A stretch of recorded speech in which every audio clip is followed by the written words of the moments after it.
Ang kwentong ito ay hango sa totoong buhay. Mula ito sa isa nating kabayan na itago na lamang natin sa pangalang Tonyo. Taong 2012, sila'y Negros Occidental.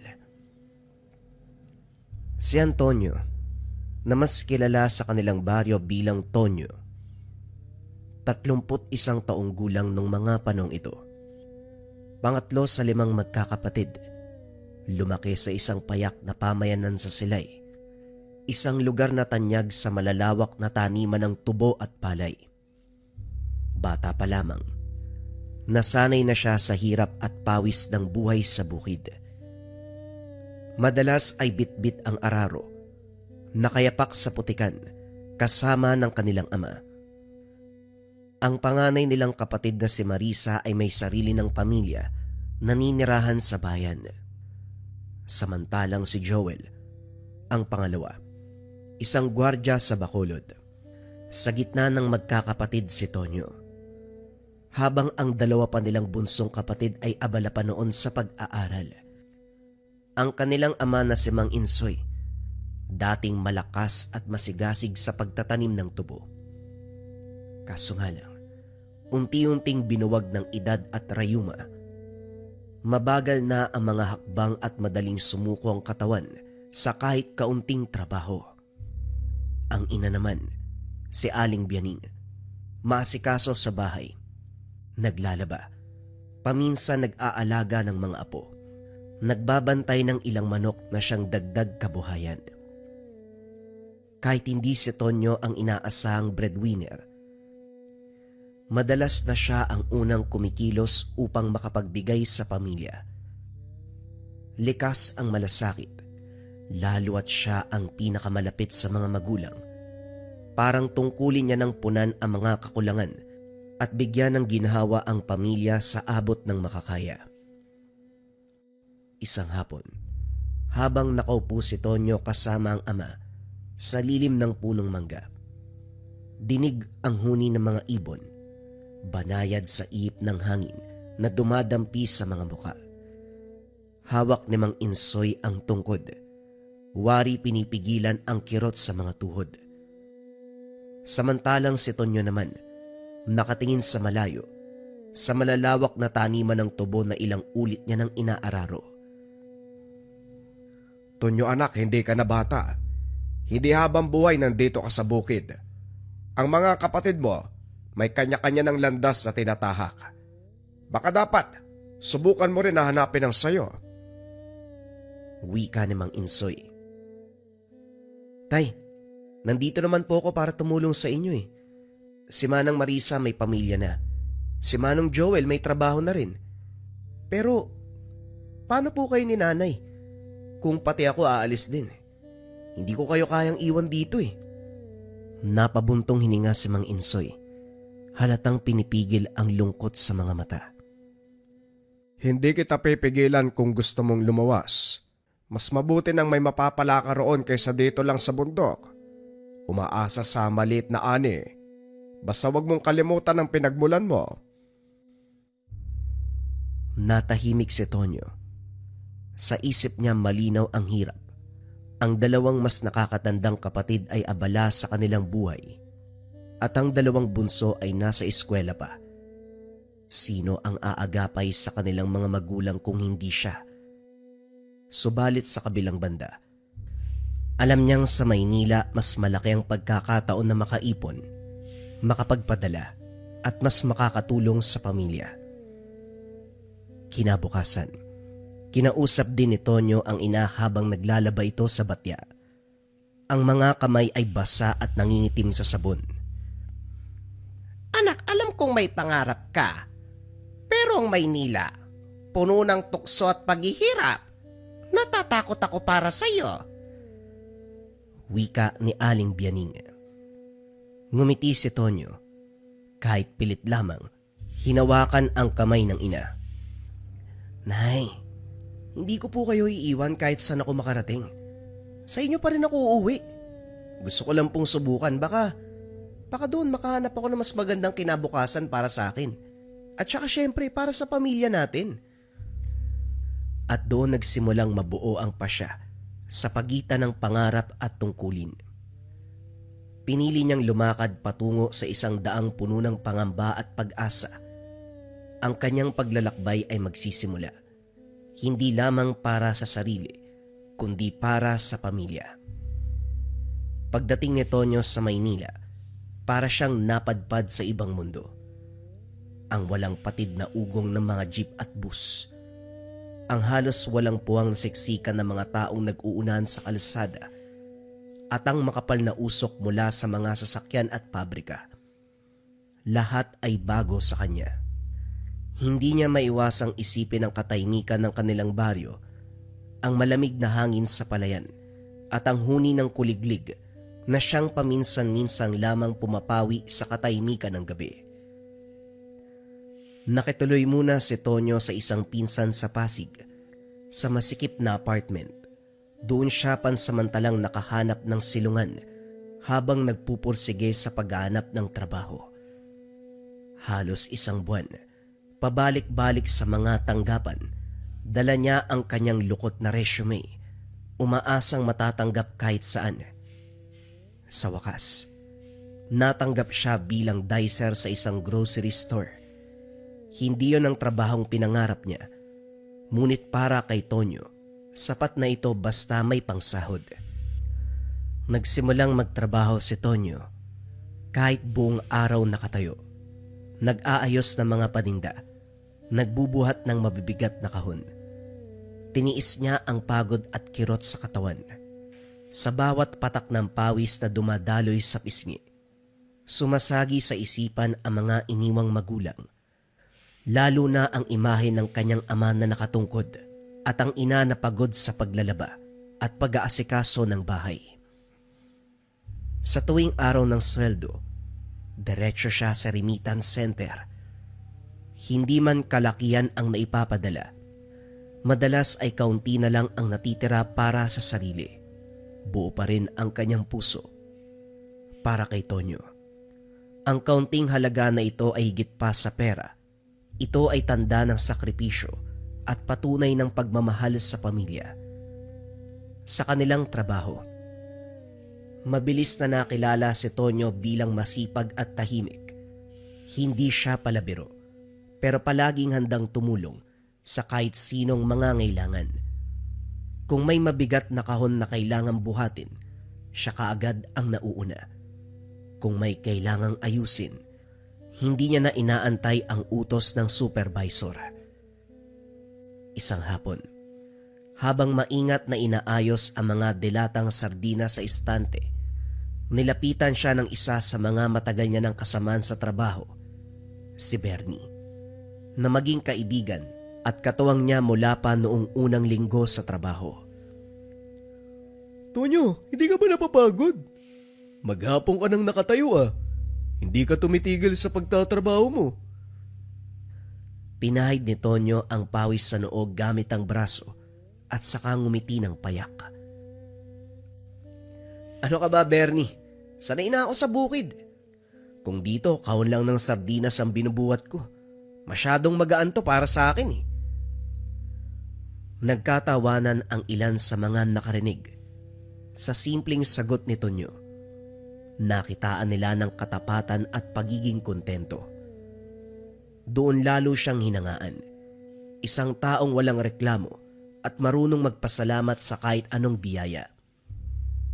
At sa mismong lugar na yun, sa gitna ng mabibigat na kahon, maingay na pagbukas ng plastik at amoy ng bagong ayos na paninda, makikilala niya ang isang babaeng babago sa takbo ng buhay, si Irish. Mabilis ang takbo ng oras para kay Tonyo sa grocery store. Sa unang mga buwan, abala lang siya sa trabaho. Hindi siya palabarkada. Trabaho, uwi, kain, tulog. Ganon lang ang gawain. Ngunit isang umaga, habang nag-aayos ng mga kape sa istante, narinig niya ang boses na pumukaw sa kanya. Kuya, pwedeng paabot ng kahon sa taas? Hindi ko abot eh. Paglingon niya, Isang babaeng may maaliwalas na muka at maamong mga mata ang nakatayo. Nakaputing uniforme. May nameplate na nakasabit sa dibdib. Si Irish. Agad niyang inabot ang kahon mula sa istante. Inabot sa magandang babae. Eto, ingat ka ha, mabigat yan. Hawakan mo ng mabuti. Maraming salamat ha. Bago ka dito? Hindi naman, mga ilang buwan na siguro ikaw. Bago lang ako eh. Nung nakaraang linggo lang, cashier ako dito. Dito nagsimula ang formal na pagkakakilala. Lumipas ang ilang linggo. Nagkaroon sila ng pagkakataon na magkasabay sa break time. Sa kainan ng kumpanya, laging dagsa ang mga empleyado. May mga nagbibiruan, may nakatutok sa kanya-kanyang telepono, at meron ding tulala, nakatingin lamang sa kawalan. Nang mga panong ito ay walang maupuan si Irish. Napansin niyang may bakanting upuan sa tabi ni Tonyo, kaya lumapit siya doon. Pwede ba akong umupo? Oo naman, sige, umupo ka lang. Habang sabay na kumakain ng ulam na kapwa adobong manok, nagsimula ang usapan. Nga pala, Irish yung pangalan ko. Ikaw, anong pangalan mo? Antonio ang pangalan ko, pero pwede mo akong tawaging Tonyo. Yun na kasi yung nakasanayan ng mga tao eh. Taga saan ka pala, Kuya Tonyo? Aray ko, kuya pa talaga. Laking Negros ako, ikaw ba? Taga Zamboanga naman ako, malayo din. Wala akong kamag-anak dito eh. Nagbakasakali lang. Pareho silang dumayo mula sa probinsya. Pareho ring nagsikap sa hirap ng buhay para makahanap ng maayos na kinabukasan. Ganun din naman eh. Wala masyadong trabaho. Kaya kahit mahirap dito, tiis muna hanggat makaipon. Pareho pala tayo, Tonyo. Mula noon ay madalas nang nag-uusap ang dalawa. Mula sa simpleng usapang trabaho hanggang sa maliliit na pangarap na pilit nilang binubuo sa gitna ng lungsod. Hindi nagtagal, napansin ng mga kasama nila Tonyo at Irish ang pagiging madalas silang magkasama. Palaging sabay sa pagkain, sabay umaalis mula sa grocery, at kung minsan pa, magkatabi sa jeep pauwi. Unti-unti, naging usap-usapan na rin sila sa trabaho. Uy, Tonyo! Huwag mo nang itanggi. Kayo na ni Irish, ano? Ano ka ba? Wala ah. Pare, ano ba iniisip mo? Trabaho lang, magkaibigan lang kami. Sa kabila ng paulit-ulit na pagtanggi, unti-unting lumitaw ang katotohanan. May kakaibang koneksyon na mamagitan sa kanila. Hindi man aminin, ramdam ng lahat na mas lumalalim ang kanilang samahan. Isang gabi ay sabay silang umuwi. Malakas ang buhos ng ulan at wala ni isa man sa kanila ang may dalang payong. Napilitang magkubli ang dalawa sa ilalim ng isang lumang tolda. Nasa gilid ito ng kalsada. Ano ba yan? Basa na ako? Talagang umulan kung kailan wala akong dalang payong. Hinubad ni Tonyo ang suot na jacket. Inabot kay Irish. O ito, isuot mo muna. Huwag na, ayos lang ako. Baka ikaw pa yung magkasakit eh. Ay sus, sanay na ako sa ganito. Sa bukid nga namin, mas madalas pa ako mabasa ng ulan eh. Pero ikaw, huwag ka magkakasakit ha. Naku, baka mapano ka. Sayang kung liliban ka sa trabaho, mababawasan pa yung sahod mo. Sandaling natahimik si Irish habang hawak ang jacket. Napatingin kay Tonyo. Sa simpleng kabutihang ipinakita nito, naramdaman niya ang isang uri ng pag-aalaga na bihirang makita sa iba. Lumipas sa mga buwan, unti-unti nang lumalalim ang kanilang ugnayan. Hindi na lang simpleng kwentuhan sa tanghalian, kundi mga personal na pangarap at takot. Isang hapon, habang nakaupo sila sa waiting shed matapos ang trabaho, nagkaroon sila ng seryosong usapan. Tonyo, minsan naiisip ko, hanggang kailan kaya ako dito? Pero syempre gusto ko makatulong sa pamilya ko sa probinsya. Kaso nakakatakot. Parang hindi kasi sapat yung kinikita eh. Alam mo Irish, pareho lang tayo ng iniisip eh. Pero kung susuko tayo ngayon, walang mangyayari. Kaya kahit mahirap, kahit nakakapagod, kahit malayo sa mga mahal natin sa buhay, dapat tuloy lang. Para naman sa kanila kung bakit tayo nandito eh. Maraming salamat ha. Hindi ko alam kung paano kakayanin yung buhay dito sa Maynila, lalo na pag walang kausap na katulad mo. Sandaling natahimik si Tonyo. Sa loob niya, nakakaramdam ng init na bumabalot sa dibdib. Hindi man sabihin kagad, ramdam niyang espesyal si Irish. Ilang gabi ang lumipas.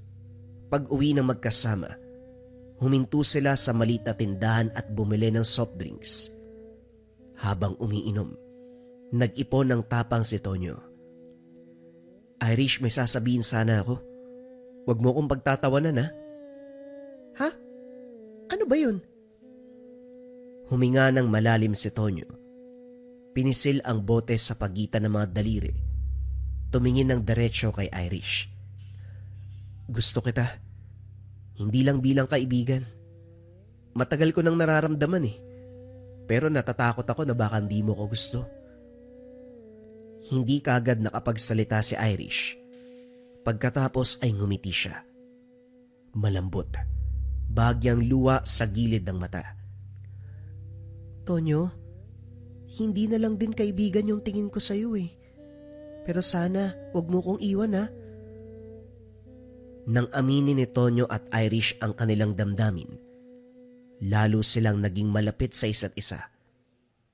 Subalit sa loob ng grocery store, pinili muna nilang itago ang relasyon. Hindi dahil sa iya, kundi sa takot na baka hindi ito tanggapin na makasama.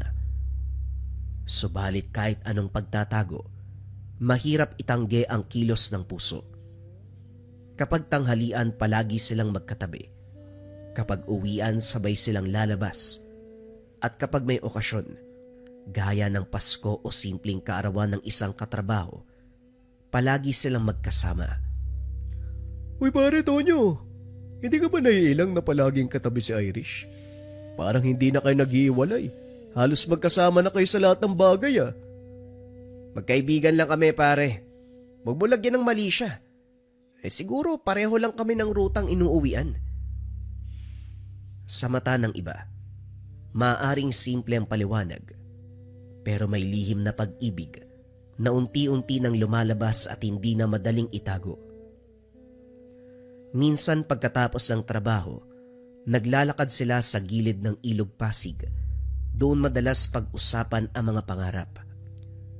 Alam mo ba, Tonyo, pangarap ko magkaroon ng maliit na tindahan sa probinsya. Kahit sari-sari store lang. Basta hindi na ako alis ng bahay. Kung ako, pangarap ko makapagpatayo ng sariling bahay. Yung kahit maliit lang basta puno ng pagmamahalan. At syempre dapat malaki din ang bakuran para pwedeng gawing taniman sa likod. Para hindi na umaasa sa iba. Kung pagsasamahin natin yung pangarap natin, parang kaya naman, di ba? Basta hindi ka magsasawa sa akin, Irish. Dahil kahit mahirap, gagawin ko ang lahat para sa'yo, no? Lumipas ang mga buwan. Isang araw hindi pumasok si Irish. Nag-alala si Tonyo. Kagad siyang nagtungo sa inuupahang kwarto ni Irish matapos ang kanilang trabaho. Pagdating, nakita niya si Irish na nakaupo sa gilid ng kama. Hawak ang isang maliit na kahon ng pregnancy test. Namumugto ang mga mata. Irish, paano ka? Hindi kagad sumagot. Inabot niya na lamang kay Tonyo ang kahon. Nang makita ni Tonyo ang resulta, umikot ang mundo niya. Irish, buntis ka? Oo, Tonyo. Hindi ko alam kung paano sasabihin sa pamilya ko. Sa trabaho pa lang bawal to eh. Anong gagawin natin? Natahimik si Tonyo. Sa loob ng ilang minuto, Tanging tunog ng orasan ang maririnig sa kwarto. Subalit sa kabila ng kaba, pinili niyang maging matatag. Irish, huwag kang mag-alala. Hindi kita iiwan. Kung bawal sa trabaho, aalis tayo. Kung kailangan mong umuwi sa probinsya, sasama ako. Anak natin yan. Responsibilidad ko yan. Doon humagulgol si Irish. Niyakap si Tonyo ng maigpit. Ilang linggo matapos mabunyag ang pagbubuntis ni Irish, kumalat din ang balita sa loob ng kanilang pinagtatrabahuan. Hindi na kayang ikubli, lalo na't matagal nang nagtatanong ang mga kasamaan. Isang araw, pinatawag sila ng kanilang manager. Alam niyo ang mangyayari sa trabaho natin. Kapag hindi kasal, nabuntis habang nasa trabaho, malinaw ang kahihinatnan. Diretsong termination. Walang nagawa si Tonyo at Irish, kundi tanggapin ang pasya. Masakit para kay Tonyo dahil dito na siya nasanay. Dito siya nakahanap ng pangalawang pamilya. Ngunit sa kabila ng bigat, pinili niyang isakripisyo ang lahat para kay Irish at sa magiging anak. Sa paglabas ng opisina, magkahawak kamay silang dalawa. Tahimik, ngunit buo ang loob na harapin ang bagong yugto ng kanilang buhay. Hindi nagtagal nagpasya silang umuwi sa probinsya ni Irish, sa isang liblib na bayan sa Zamboanga. Doon ay malayo sa kabiasnan, nakatira ang mga magulang ni Irish, sina Mang Jaime at Aling Maria, parehong magsasaka. Sa unang pagkikita may kaba si Tonyo. Hindi niya alam kung tatanggapin siya ng pamilya ni Irish. Ngunit laking ginhawa niya nang salubungin siya ni Mang Jaime. Tonyo, alam naming hindi madali ang sitwasyon niyo. Pero ang mahalaga, hindi mo iniwan ang anak ko. Yan ang tanging hiling namin. Wika ni Mang Jaime. Hindi ko po gagawin yun. Mahal ko po ang anak niyo. Pananagutan ko magiging anak namin. Sa Zamboanga nagsimula ang bagong yugto ng buhay ni Tonyo. Malayo ito sa syudad. Walang magagarbong gusali o malalaking tindahan, kundi puro kabundukan. Malawak ang palayan. Malamig na simoy ng hangin mula sa kagubatan. Halos kapareho ng buhay niya sa probinsya. Gayunpaman, hindi nagdalawang isip si Tonyo na tumira dito. Naging katuwang siya ni Mang Jaime sa bukid, mula sa pagtatanim ng palay, pag-aani ng gulay, hanggang sa paminsang-minsang pangangaso para may pangdagdag sa pagkain-sapag. Mabigat at nakakapagod ang gawain sapagkat kanya-kanya para sa kinabukasan nila. Sa bawat araw na kasama si Irish, lalong tumitibay ang paninindigan ni Tonyo, at sa tuwing nakikita niyang unti-unting lumalaki ang tiyan ng kasintahan, may halo siyang kaba at tuwa na hindi maipaliwanag. Alam mo Irish, talagang pangarap kong makita na yung anak natin eh. Kahit anong hirap, basta makita ko lang siyang nakangiti, sulit na sulit ang lahat. Maraming salamat mahal ah. Hindi ko akalain na ganito katibay ang puso mo. Siguro, swerte ako na ikaw ang kasama ko. Mabilis ang mga buwan. Dumating ang araw na nanganak si Irish sa kanilang panganay. Isang malusog na babae. Pinangalanan na Alona. Nang unang beses na buhati ni Tonyo ang anak, hindi niya napigilang maluwa. Anak, kahit anong mangyari, hindi kita papabayaan. Pangako sa'yo ni tatay yan. Doon nagsimula ang kanilang buhay bilang isang maliit na pamilya. Simple, payak, ngunit puno ng pagmamahalan. Sa unang taon ng buhay nila sa Zamboanga, maayos ang lahat. Si Tonyo ay palaging kasama sa bukid, nakikisama kay Mang Jaime, at palaging nagbubuhat ng mabibigat na gawain. Si Irish naman ay inaalagaan si Alona habang tinutulungan si Aling Maria sa bahay. Halos gabi-gabi, sabay-sabay silang kumakain ng hapunan, payak na ulam, isang mangkok ng ginataang gulay, pritong isda at kaunting kanin. Bawat gabi, ramdam niya ang kasiyahan. Maraming salamat sa pagtulong mo sa bukid Hindi biro ang gawain ito. Kung wala ka, siguradong mahihirapan ako. Tay Jaime, maliit na bagay po yan. Ganyan din po yung gawain namin sa Negros. Kapag nakikita niyang humahagikik si Alona sa tabi ng ina, pakiramdam ni Tonyo, puno at buo ang kanyang mundo. Ngunit gaya ng mga ulap na unti-unting dumidilim, nagsimulang magbago si Tonyo. Nung una, paminsan-minsang pagpunta sa bayan matapos magtrabaho, sinasabing magpapahinga sa tindahan at iinom ng isang bote. Ngunit ang isang bote, naging 2. Ang 2 ay naging 3. Hanggang gabi-gabi, lasing na kapag umuwi. Isang gabi habang tulog si Alona, nag-away ang mag-asawa. Tonyo, 10:00 na ng gabi Kanina ka pa dapat umuwi. May trabaho pa sa bukid bukas. Bakit pa kasi palagi kang nasa inuman? Huwag mo nga akong pakialaman. Pagod ako buong araw Konting alak lang pampalakas ng loob. Konting alak araw-araw na yan. Paano kapag nagkasakit ka? Paano kung hindi ka magising bukas? Huwag mo akong sermonan, Irish Hindi lang ikaw yung pagod. Natahimik si Irish. Sa unang pagkakataon, nakita niya ang malamig na muka ng lalaking dati puno ng lambing at pangako. Hindi nagtagal, hindi na lang alak ang bisyo ni Tonyo. Sugal. Una simpleng tong-its, pusoy 2. Pero nang makatikim ng panalo, lalo siyang naumaling. Minsan umuuwi siya ng masaya. May dalang pera, ngunit mas madalas talo at walang maiabot kay Irish. Saan napunta yung pera? Kakakuha mo lang ng bayad Wala, may utang akong binayaran. Huwag ka na nga magtanong, hindi mo naman pera yun Alam ni Irish ang tunay na dahilan. Dumating ang pinakamabigat na dagok.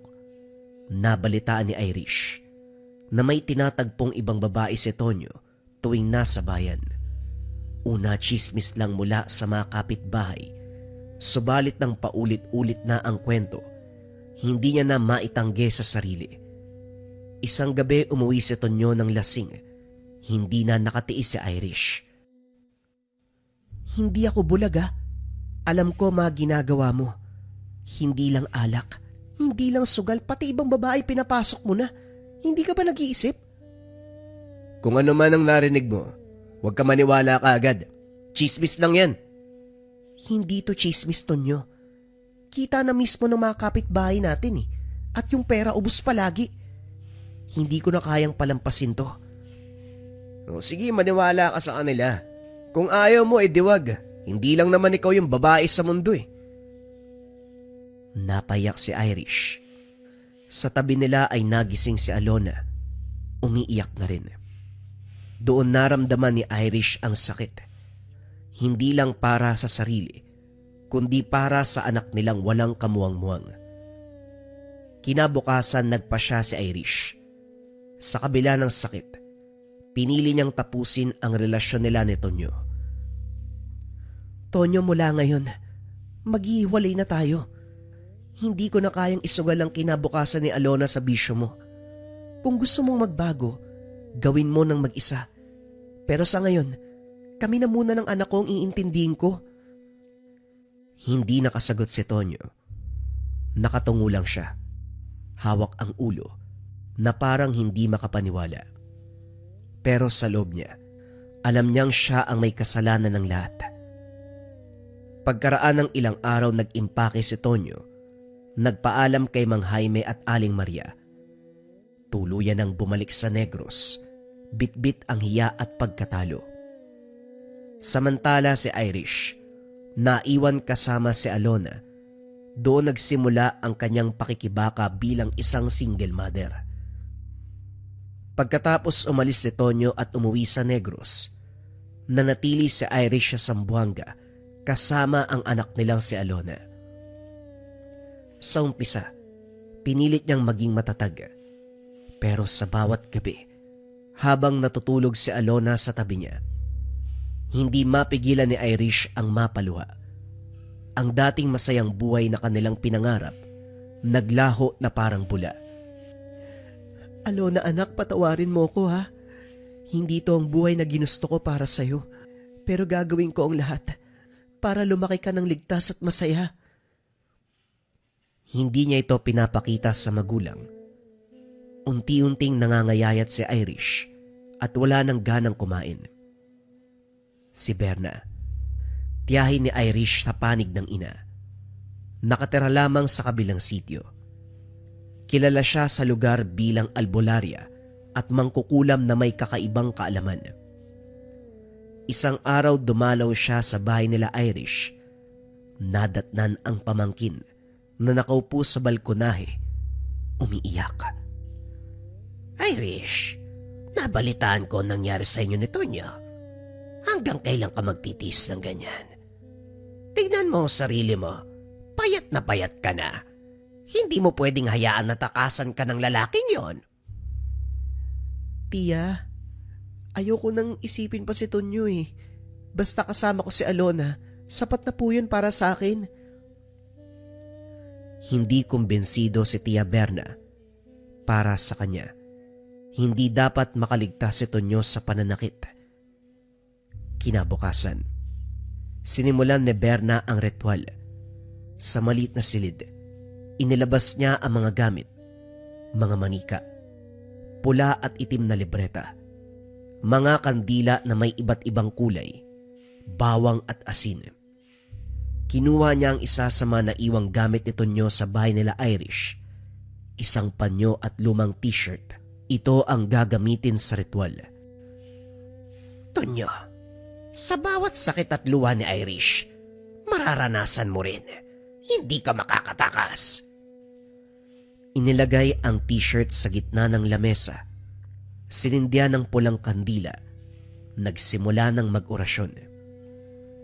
Samantalang sa Negros, patuloy na sinusubukan ni Tonyo na bumangon. Ngunit ilang linggo matapos siyang makauwi, nagsimulang makaramdam ng kakaiba. Sa una, simpleng pagkahilo lang tuwing gabi. Pagkatapos ay hirap nang makatulog. Hanggang isang araw, napansin niyang may mga sugat sa katawan na bigla na lamang lumilitaw. Parang kagat ng insekto pero mas malala. Ano ba to? Ang kati, bigla na lang tumubo sa balat ko ah. Nag-alala ang kanyang ina, si Aling Teresa. Anak, baka may nakuha kang sakit. Punta tayo sa doktor para masuri ka. Kahit anong gamot ang ireseta, hindi gumagaling ang mga sugat, lalo pang dumarami. Dahil walang pinagbago, nagpasya silang lumapit sa isang albularyo sa kabilang sityo. Pagdating nila, pinagmasdan muna ng matanda si Tonyo. Pagkatapos ay sinilip ang tubig na may langis na inihanda. Hindi sakit ng tao ang dumapo sa kanya, kundi gawa ng kapwa-tao. May humihila sa kanyang kaluluwa. Kinukulam siya. Napatitig si Tonyo. Nanginginig ang katawan. Kulam? Pero sino at bakit? Hindi nagbigay ng pangalan ang albularyo, ngunit nagbigay siya ng proteksyon. Isang maliit na anting-anting. Sinuot sa leeg. Nagritual na kailangang ulit-ulitin. Malakas ang kapangyarihan na bumabalot sa iyo. Kaya kahit may proteksyon ka, hindi ka agad mawawala. Kailangan mong hanapin kung sinong may gawa nito. Mula noon, hindi na matahimik si Tonyo. Paulit-ulit na bumabalik sa isipan ang mga nangyayari. May mga bagay na hindi maipaliwanag. Maraming tanong ang sumisiksik sa utak. isa sa pinakamasakit. Kung si Irish nga ba ang may gawa. Nagipon siya ng lakas ng loob. Isang gabi kinuha ang telepono. Kinausap si Irish. Ikaw ba? Ikaw ba'y may gawa ng nangyari sa akin? Kung bakit ako nagkakaganito? Nagulat si Irish.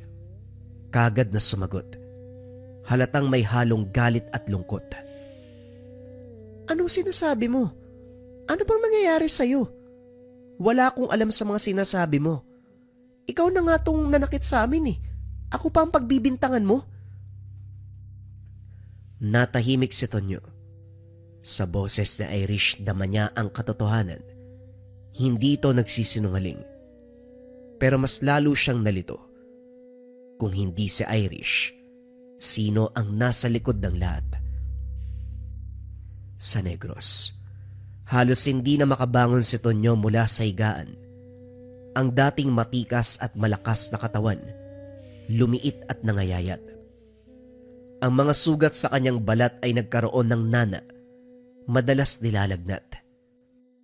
Tuwing umaga, makikita siya ng kanyang ina na nakayakap sa kumot, nanginginig sa lamig kahit terik ang araw. Tonyo anak, huwag ka susuko. Lalaban tayo. Gagaling ka. Subalit kahit anong lunas mula sa albularyo, wala pa ring bisa. Sa Zamboanga, mas lumakas ang loob ni Tia Berna. Sa tuwing nakikita niyang humahapdi ang puso ni Irish, lalo siyang nagiging determinado na parusahan si Tonyo. Gabi-gabi sa harap ng pulang kandila, inuusal niya ang mga dasal. Ang manika na may peraso ng buhok ni Tonyo, tinutusok ng karayom. Ang mga gamit na naiwan, nilalagyan ng kakaibang langis at abo. Tonyo, bawat luwa ni Irish, sakit mo. Bawat gabi niyang walang pahinga. Gabi mo rin na walang katahimikan. Isang gabi, dumalaw si Irish sa bahay ng tiyahin. Hindi siya mapalagay. Ilang linggo na nang mula nang tumawag si Tonyo, ibinintang sa kanya ang nangyayari. Pagdating sa bahay ng tiyahin, nakita niyang nakasara ang mga bintana at amoy kandila ang paligid. Nang pumasok sa loob, nagulat siya sa kanyang nakita. Sa mesa nakalagay ang mga gamit ni Tonyo, isang lumang panyo, isang t-shirt, at isang manika na tinusukan ng karayom. Napatigil si Irish. Namutla. Tia, ano to? Tumayo si Tia Berna. Mabigat ang tinig at matikas ang tindig.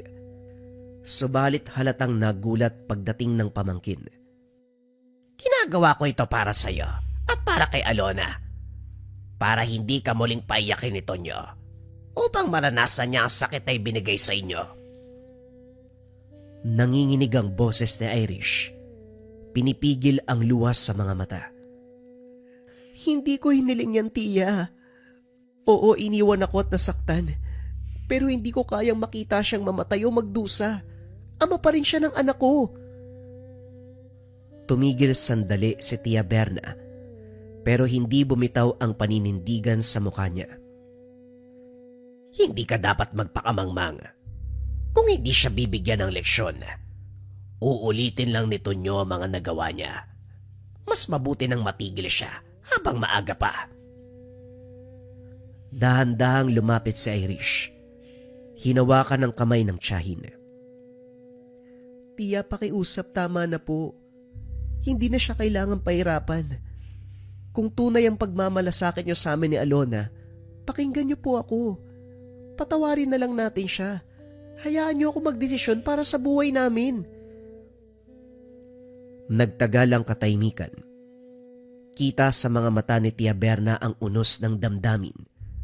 Galit, pag-aalala, matinding pagnanais na protekta ng pamangkin. Ngunit sa mukha ni Irish, nakita niyang isang bagay na hindi basta-basta mapapawi. Tapang na dala ng pag-ibig at pananampalataya. Natigilan si Tia Berna sa unang pagkakataon. Naharap siya sa matibay na paninindigan ng pamangkin. Napabagal ang bawat galaw niya habang pinipilit na unawain ang sinabi. Subalit malinaw din sa muka ang pag-aalinlangan. Hindi madaling bitawan ang naglalagablab na galit. Kinagabihan, hindi mapakali si Irish. Matapos niyang ilapag ang maliit na unan ni Alona at marinig ang mahina at mapayapang paghikbi ni Alona, hindi kaagad nawala sa isip ang kalagayan ni Tonyo sa Negros. Ang dating galit at hinanakit, unti-unting napalitan ng awa. Anak, hindi ko alam kung tama ang gagawin ko. Pero kailangan nating tulungan ng tatay mo. Ano man ang mangyari, dugo at laman mo pa rin siya. Kinabukasan, bumalik siya sa kubo ni Tia Berna. May malamlam na liwanag mula sa kawayan at tila mas mabigat ang hangin habang lumalapit siya. Tia, gusto ko siyang tulungan. Kung hindi matatapos ang paghihirap ni Tonyo, baka mamatay siya eh. Paano na si Alona? Hindi ko hahayaang mawala ang ama ng anak ko. Matagal na nakatingin si Tia Berna kay Irish. Kita sa mga mata ang bakas ng galit, pag-aalala, pagod at pagdurusa. Napabuntong hininga siya bago bumangon. Ang tinig niya ay mabigat, ngunit may paninindigan. Kung talagang pipilitin mong bawiin ang sumpa, kailangan siya mismo ang humarap sa akin. Hindi pwedeng ikaw lang. Nasa kamay niya ang kanyang kapalaran. Sa mga salitang iyon, tumigil ang mundo ni Irish kahit sandali lamang. Alam niyang may malaking sakripisyo at panganib na nakataya. Alam din niya ang desisyon, hindi makukuha ng basta-basta. Dahil sa natuklasan, kaagad nakipag-ugnayan si Irish kay Tonyo. Sa kanilang pag-uusap, halos mabasag ang boses ni Tonyo sa hina. Irish, totoo ba to? Tiya mo may gawa sa akin. Nakita ko mismo, pero pinigilan ko na siya. Ang sabi niya, kailangan mong bumalik sa Zamboanga, humarap sa kanya. Doon ka lang niya mapapalaya eh. Tahimik si Tonyo. Ramdam niya ang takot na muling makita ang tiyahin at takot na baka wala ng lunas ang kanyang kalagayan. Ngunit sa dulo, nanaigang pagnanais niyang mabuhay. Kahit mahirap, pupunta ako para sa anak natin. Para sa inyo. Matapos ang ilang linggo ng pag-iisip, bumalik siya sa lugar. Sa tulong ng kanyang pamilya sa Negros, nakabili ng tiket pabalik. Mahaba at nakakapagod, pero wala nang ibang pagpipilian. Bumiyahe siya patungong Zamboanga. Habang nasa barko, hindi mapakali si Tonyo. Bawat ampas ng alon, ramdam niya ang kaba at takot. Hindi ko alam kung tatanggapin pa nila ako. Pero kailangan kong lumaban. Hindi lang para sa sarili ko, kundi para kay Alona. Pagdating ni Tonyo sa baryo ng pamilya ni Irish, agad siyang sinalubong ng mga mata na puno ng pagtataka. Ang mga kapitbahay na minsang nakasaksi sa paglisan niya, ngayon ay nagbubulungan. Tila tinatansya ang dahilan ng pagbabalik. Ang ilan ay nakatayo sa gilid ng daan, nakamasid, habang ang iba naman nakasilip sa mga bintana. Ngunit sa gitna ng mga matang mapanuri, isa lamang ang naglakas ng loob na lumapit. Si Irish. Sa kanyang muka, mababanaag ang halong lungkot at pag-asa. Tonyo? Hindi kaagad makatingin si Tonyo. Nakatungo siya, at sa gilid ng kanyang mga mata nangingilid ang luha. Mabigat ang bawat salitang lumalabas sa kanyang bibig. Irish, patawarin mo ko. Patawarin mo ko sa lahat ng pagkukulang. Sa sakit na naidulot ko sa'yo. Sandaling natahimik ang paligid. Ang bulungan ng mga tao ay parang nawala. Tanging tibok ng kanilang dibdib ang maririnig. Si Irish, hawak-hawak ang dibdib. Hindi makapaniwala sa muling pagtayo ni Tonyo.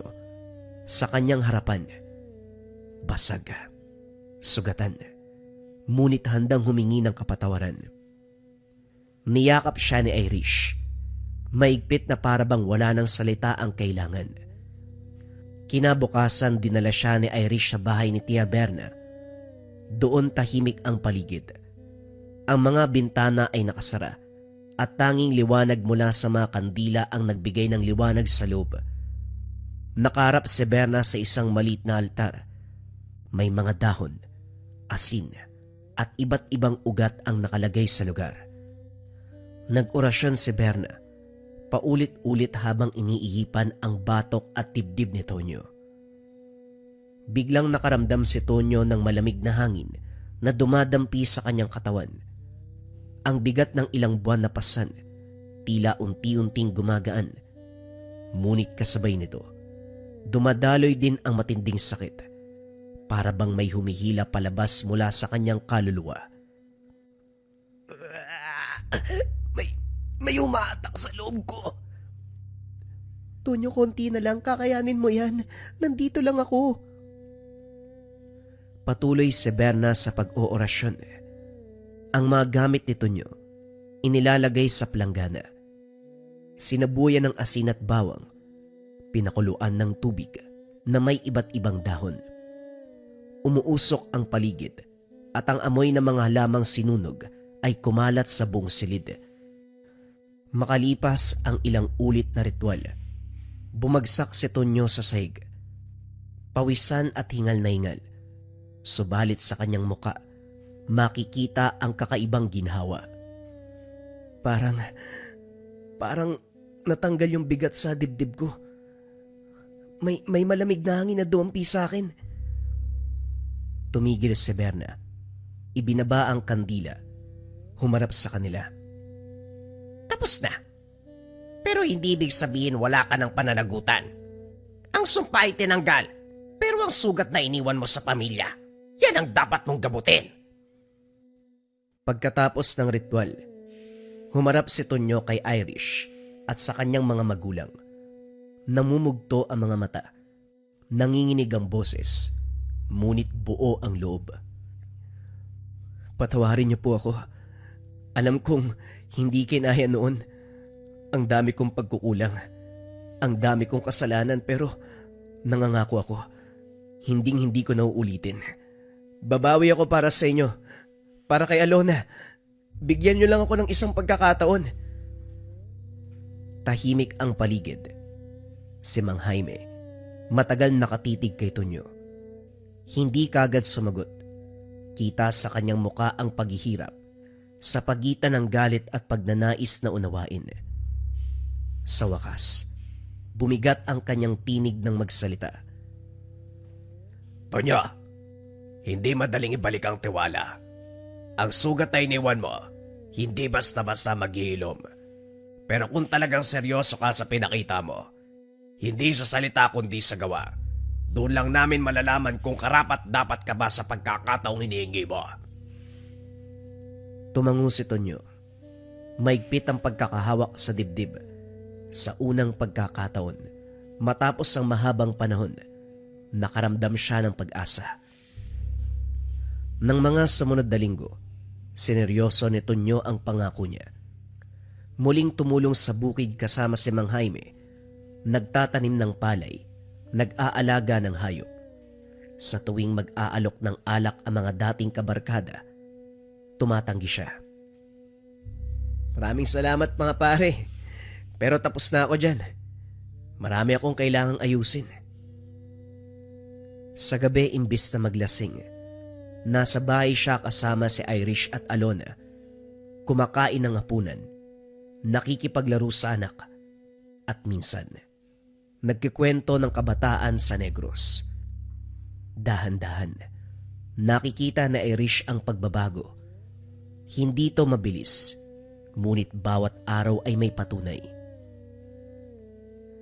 Isang gabi, habang tahimik silang nakaupo sa labas ng bahay, nagsalita si Irish.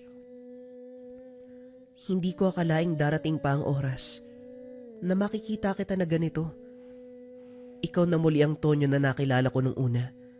Mabait, matatag, handang magsakripisyo para sa pamilya. Ang dami kong galit na tinanim sa'yo. Pero ngayong karap kita, unti-unting napapalitan ng pag-unawa. Alam mo, Tonyo, matagal akong nagduda eh.